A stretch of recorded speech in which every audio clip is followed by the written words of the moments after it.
Hello everyone and welcome back to another video from our channel, Immortal News. Today we invite you to join us for a gentle and heartfelt remembrance. We'll be honoring the American stars we've recently lost, as well as beloved figures from around the world whose lives touched us in ways we may not even realize until they're gone. These are the stories of people who made us smile, inspired us, and left behind memories that continue to echo in our hearts. Before we begin, if you could take a moment to give this video a like, it would truly mean a lot. Your support helps us continue sharing these meaningful tributes and keeping their legacies alive. Thank you for being here with us. Now let's begin. Number 8. Those who worked with Jeff Garcia often remembered how his energy and humor could light up a room long before the cameras ever started rolling. Jeffrey Garcia was an American actor, stand-up comedian and voice actor who built a career on making people laugh. He began performing stand-up comedy in 1991 at clubs throughout Southern California, then moved into acting in 1995, bringing his sharp timing and unique personality to a wide range of roles. He became best known for voicing Sheen Estevez in the Jimmy Neutron franchise, including Jimmy Neutron, Boy Genius, The Adventures of Jimmy Neutron, Boy Genius, and Planet Sheen. His high-energy voice work helped make Sheen one of Nickelodeon's most memorable characters. Jeff's talent carried him into many other beloved animated worlds as well. He voiced Pip the Mouse in Barnyard and Back at the Barnyard, Ronaldo the Penguin in Happy Feet and Happy Feet 2, and characters including Teepa and Bat in Rio and Spoonbill and Perry in Rio 2. Beyond animation, he appeared in television shows such as Caroline in the City and Dangerous Minds, and later held an extended role on the series Mr. Box Office. He also continued returning to the stage, with appearances on Comedy Central Presents and performances at the Laugh Factory, showing that stand-up comedy always remained close to his heart. At one point, he even led the KMRK-FM 96.1 Wild Wake Up crew, sharing his voice with radio listeners as well. In his personal life, Jeff was married to Lisa Garcia from 2002 to 2013, and they had 2 children, Savannah and Joseph Garcia. He also used his success to support others, taking part in charitable work with Gracie's Fund and promoting that cause through his comedy shows and the proceeds from his DVDs and CDs. Jeffrey Garcia died on December 10, 2025 at the age of 50, from complications from a collapsed lung. He is remembered as a hard-working comedian and actor whose characters brought joy to families around the world, and as a father and friend who cared deeply about the people in his life. Tributes to Jeff Garcia.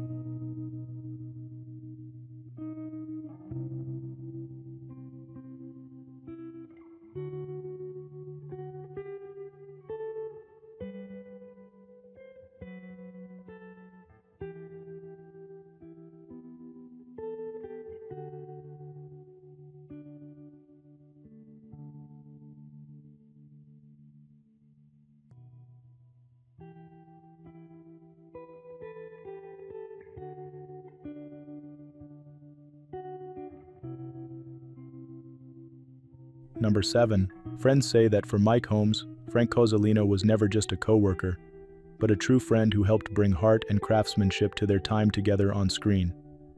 Frank Cozzolino was known to many as a skilled electrician, sharing his work with the world through television. He appeared as a co-star on the show Holmes on Holmes alongside Mike Holmes, bringing his expertise and steady presence into homes across the country.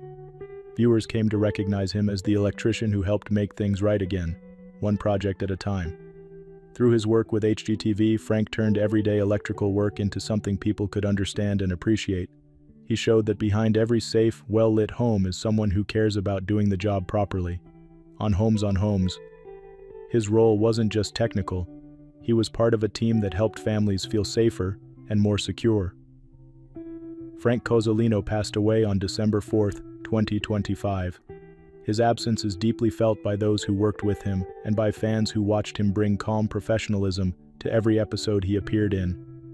What remains is the example he set, a professional who took pride in his craft, a teammate who supported those around him, and a presence that made challenging work feel a little more manageable. To everyone who knew him on set, and to everyone who watched him at home, Frank leaves behind a legacy of skill, kindness, and quiet reliability. Tributes to Frank Cozzolino.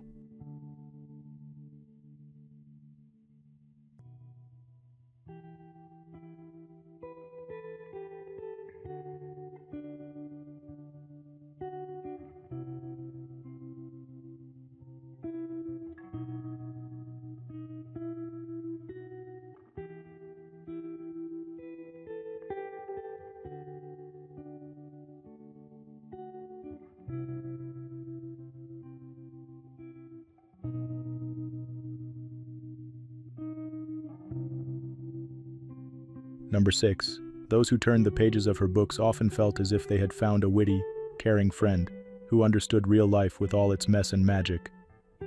Madeline Sophie Wickham, known to millions as Sophie Kinsella, was born on 12th December 1969 and began her working life as a financial journalist before discovering that her true home was in storytelling.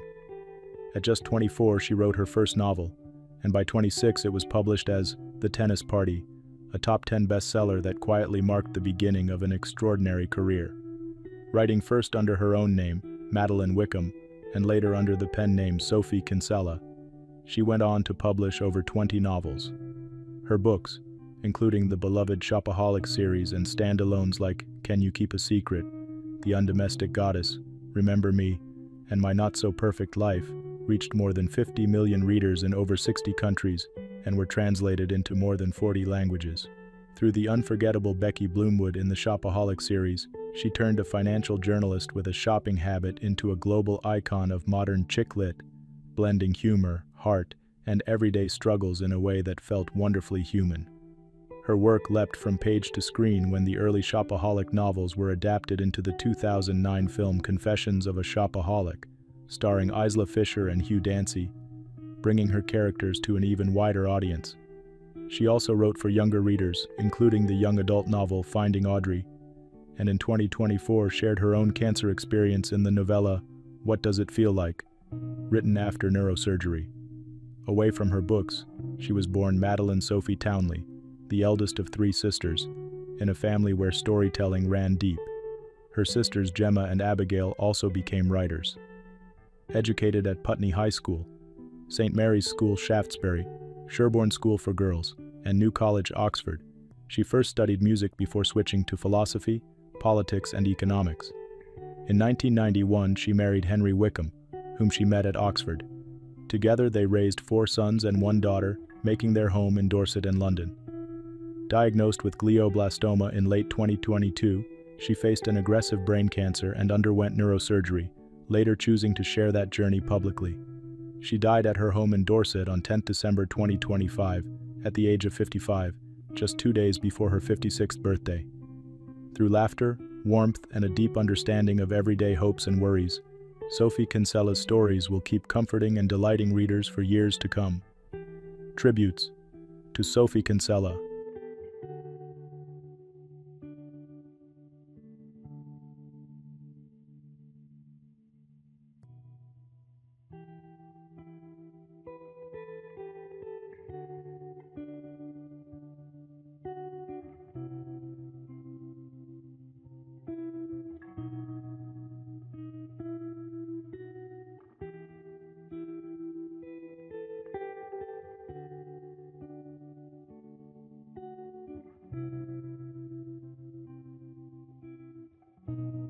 Number 5. People who worked with Andria Lawrence often remembered how much life and warmth she brought to every scene she touched. Andria Lawrence, born Maureen Smith in London, England, was an English actress and writer whose work left a distinct mark on British film and television. Known especially for her performances in the 1960s and 1970s, she moved easily between comedy and drama, bringing energy, charm, and presence to each role. She became widely recognized through the world of British sitcoms. Audiences remember her for her comic turn as Betty, known as Turnaround Betty, in the 1971 film version of On the Buses. That role, and others like it, led to a series of similar comic appearances, including parts in For the Love of Ada in 1972 and Man About the House in 1974. Viewers of Coronation Street will remember her as Janet Stockwell in 1971, a role that placed her in one of Britain's most beloved television institutions. Andria was not limited to comedy. She showed her dramatic skill in Ken Loach's acclaimed Kathy Come Home in 1966, a production remembered for its emotional power and social realism. She also appeared in Hammer Films' Countess Dracula in 1971, playing Ziza, adding gothic horror to the range of genres she explored. Her television work stretched across many well-known series, including The First Churchills, Softly, Softly, Doctor at Large, and Van der Valk. She also appeared in a television advertisement for Courage Tavern Keg Bitter around 1970. From 1960 to 1981, she built a steady and varied career, becoming a familiar face to British audiences. Later, Andria expressed herself in a different way, turning to writing. She published a novel, The Olive Tree, in 2016, showing that her creativity extended beyond the screen and into storytelling on the page. Remembered as a British actress, closely associated with the world of 1970s British cinema and television, especially on the buses and Coronation Street, Andria Lawrence's work continues to live on wherever her performances are revisited and her stories are read. Tributes to Andria Lawrence.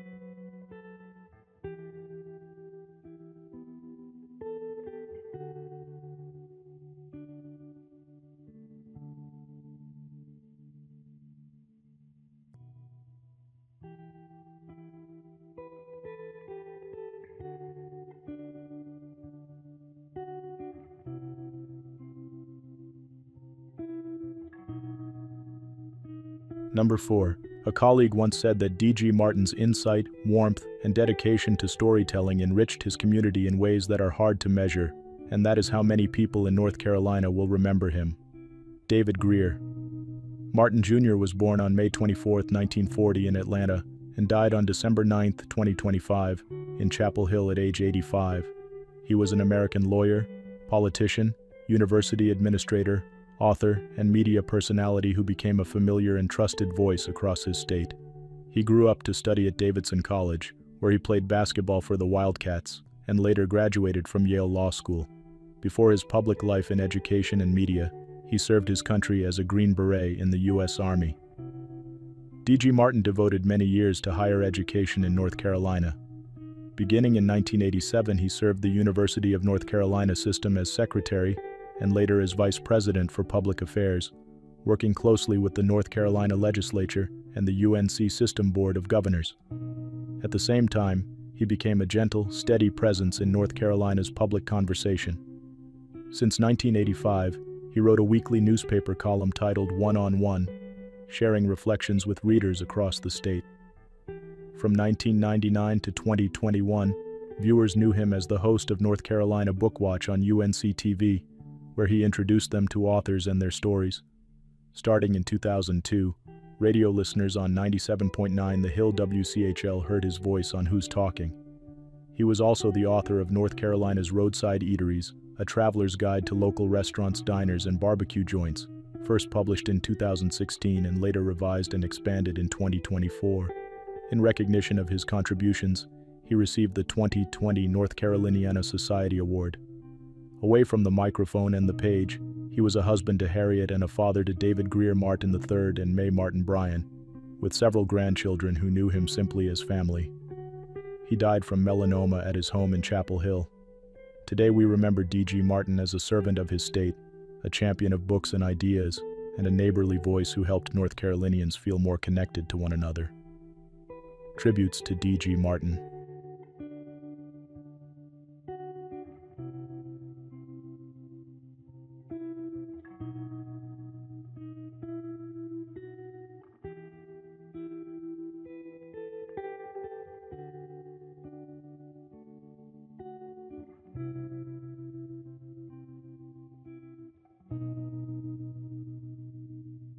Number 3.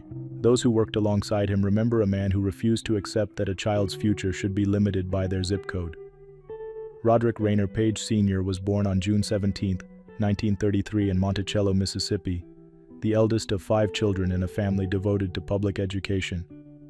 His father was a principal, his mother a librarian, and their example helped shape a life spent in service to students in schools.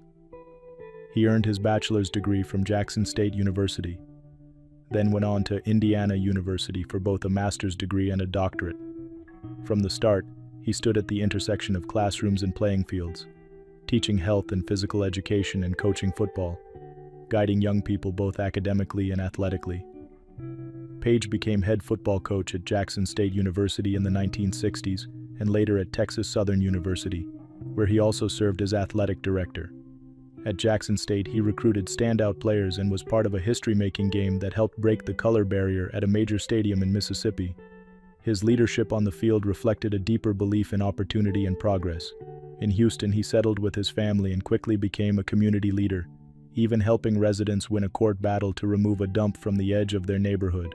At Texas Southern University, he rose to Dean of the College of Education and founded the Center for Excellence in Urban Education, focusing on how to better serve children in America's cities. His work in Houston Independent School District defined him as a transformative educator. First as a board trustee, then as superintendent, he championed accountability, expanded charter schools, introduced teacher incentive pay, and launched new safety and support systems for students. Rising test scores during his tenure became known as the Houston Miracle, and in 2001 he was named National Superintendent of the Year. That same year he became the 7th United States Secretary of Education, the first African American and the first school superintendent to hold the role. He helped create and guide the No Child Left Behind Act, challenging what he and others called the soft bigotry of low expectations, and pushing the idea that all children can learn at high levels.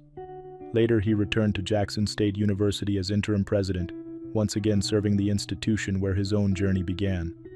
Roderick Rayner Paige Sr. died on December 9, 2025, at the age of 92, leaving behind a legacy of higher expectations, stronger schools, and lives quietly changed. Tributes to Rod Paige.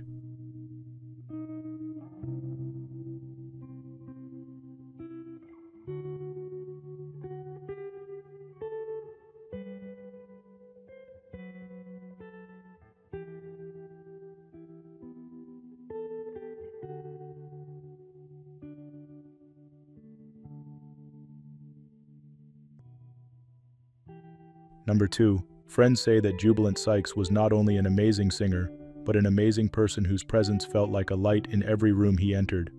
Jubilant Sykes was a Grammy-nominated opera singer and vocalist whose career reached some of the most respected stages in the world. He performed at the Metropolitan Opera, Carnegie Hall, the Kennedy Center, and the Hollywood Bowl, sharing his remarkable voice with audiences far and wide. He was celebrated for his work on the 2009 recording of Leonard Bernstein's Mass, with the Morgan State University Choir and the Baltimore Symphony Orchestra, a project that earned a Grammy nomination in 2010 for Best Classical Album. These achievements placed him among the standout classical artists of his time. Jubilant's music was not limited to grand concert halls. For decades, he sang at Grace Community Church in Sun Valley and other churches across Southern California. To many, he was not just a performer, but a committed Christian whose faith and music were closely intertwined. Over more than 30 years, he built a deep musical and personal partnership with guitarist Christopher Parkin. Their collaboration became a cherished part of his artistic life, and Parkin later shared how their friendship and Jubilant's presence would be greatly missed by both the church and the wider community. Jubilant Sykes died on December 8, 2025, at the age of 71. His passing was felt deeply by those closest to him.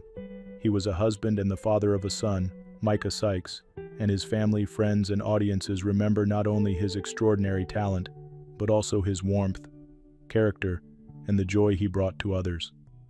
Today we remember a man whose voice reached great stages and whose heart reached the people around him just as powerfully. Tributes to Jubilant Sykes.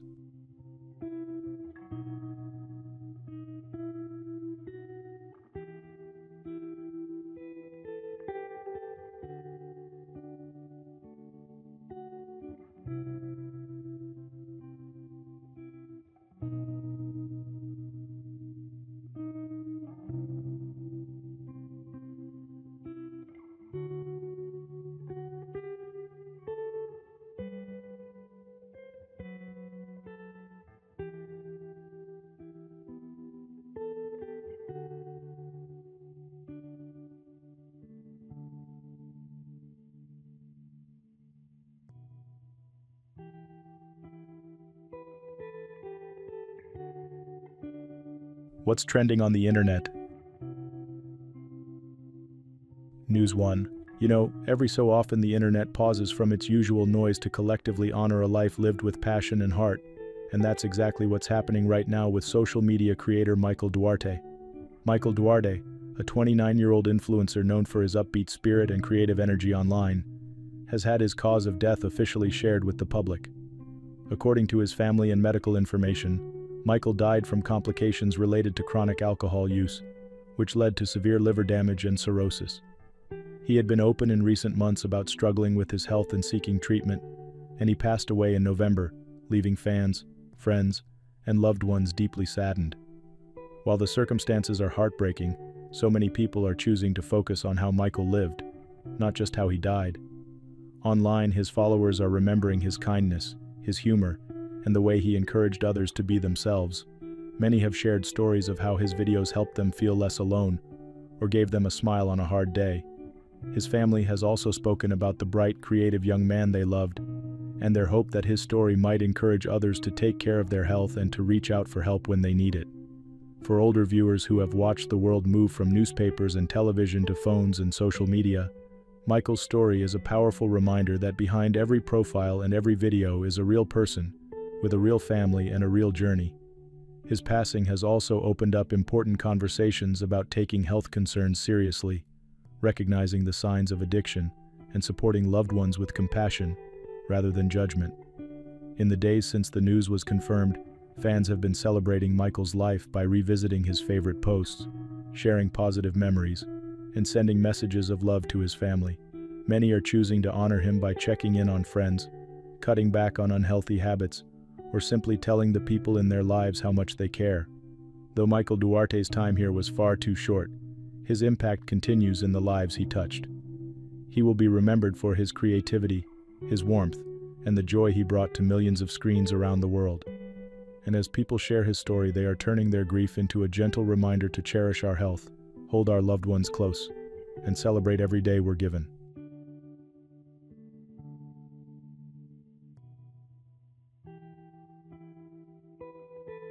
News 2. If you've spent any time scrolling through uplifting stories online, there's a good chance you've come across the warm smile of Stacy Hatfield, a 39-year-old content creator and mom, whose positive spirit touched millions. Stacy, who lived in Kentucky, first found a following on social media by sharing everyday family life, faith, and encouragement. She wasn't chasing fame. She was simply a mom, a wife, and a woman trying to bring a little light into people's days. Her videos often showed her kids, her love for her husband, and gentle reminders to be kind to one another. Recently, Stacy's family shared the heartbreaking news that she passed away following complications from a medical emergency that led to respiratory failure. Her loved ones made it clear that she had been facing serious health challenges, and they expressed deep gratitude for the outpouring of love and support from her online community. Instead of focusing on the medical details, her family has asked people to remember what truly defined her life: her faith, her devotion to her children, and her constant efforts to lift others up, even when she was struggling herself. In a world where social media can sometimes feel harsh or negative, Stacy stood out for her gentle words and genuine kindness. Many of her followers have been sharing how her messages helped them get through lonely nights, personal losses, or just the ups and downs of everyday life. They remember how she made them feel seen and understood, even though they had never met her in person. That sense of connection, that feeling of community, is a powerful part of the legacy she leaves behind. Her husband and children are now surrounded by prayers, kind comments, and heartfelt memories from viewers all over the country. People are honoring Stacy by revisiting her videos, sharing their favorite moments, and most of all, trying to live a little more like she did, with patience, gratitude, and compassion. As we think about Stacy Hatfield today, we can honor her by checking in on the people we love, offering a word of encouragement when someone needs it, and remembering that even the smallest positive message can brighten someone's day. Her time here may have been far too short, but the kindness she shared continues to ripple outward, and that is how she will be remembered. News 3. It takes a lot of courage to grow and change in front of the whole world, and that is exactly what Kelly Osbourne is talking about right now. The 40-year-old television personality and daughter of Ozzy and Sharon Osbourne is opening up about her dramatic weight loss transformation, and she has a clear message for her critics. Be kind. After years in the spotlight, Kelly says she's worked very hard to become healthier, especially after welcoming her baby boy Sydney, and she is proud of the person she is today, inside and out. Recently, some people online have questioned how she lost the weight or suggested she went too far. Kelly isn't having it. She's pushing back in a thoughtful way, saying that her body is no one else's business, and that what matters most is her health, her happiness, and being the best mom she can be. She's talking about how unfair it is when people feel entitled to pick apart someone's appearance, especially a woman's, just because they've grown or changed. Instead of trading insults, Kelly is using this moment to highlight self-acceptance and respect. She's reminding everyone that we rarely know the full story of what someone has been through, whether that's with weight, addiction, mental health, or family life. Many fans have praised her honesty, saying she inspires them to take care of themselves and to ignore the hurtful noise of online critics. Kelly has been in the public eye since she was a teenager, and older viewers might remember watching her on the reality series with her family, seeing her style, her humor, and also her struggles. Now she's stepping into a new chapter as a mother, focusing on wellness and emotional growth, and learning to set healthy boundaries around what she will and will not accept from strangers on the internet. In a culture that often focuses on what people look like instead of who they are, Kelly Osbourne is choosing to celebrate progress, recovery, and the joy she finds in her family. And that might be the real transformation, not just a change in appearance, but a change in confidence and self-respect. As the conversation continues online, Kelly's story will be remembered as a reminder to lead with kindness, to cheer for people who are trying to better themselves, and to honor the simple truth that everyone deserves to feel comfortable in their own skin.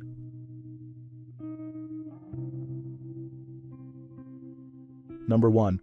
Those who watched him play remember a competitor who brought courage, flair, and joy to every snap he took.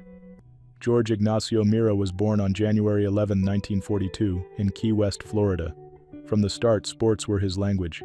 At Key West High School, he starred in football, baseball, and basketball. He became an all-state football player and captain of the all-state team, and an all-state baseball player who pitched 2 no-hitters and led his school to back-to-back state baseball championships in 1959 and 1960.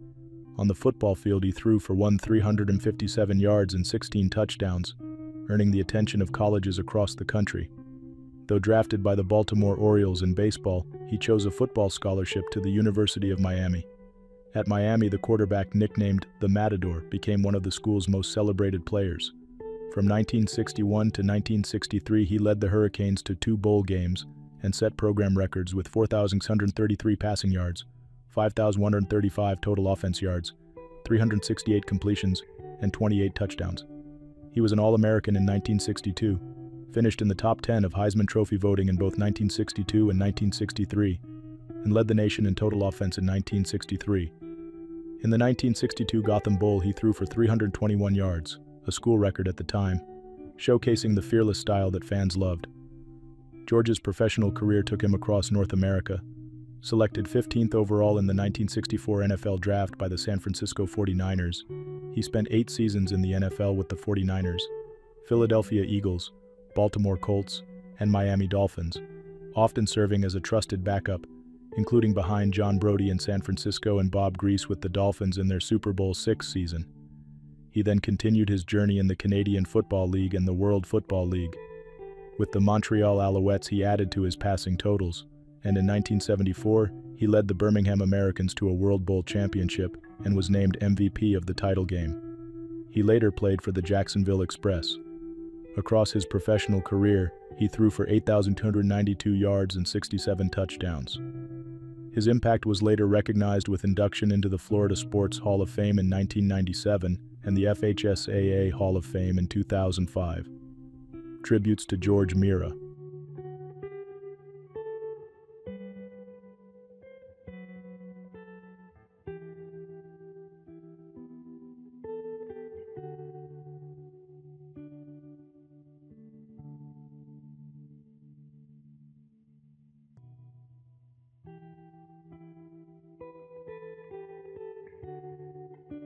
I never worried about fitting into any box, Raul Malo once said.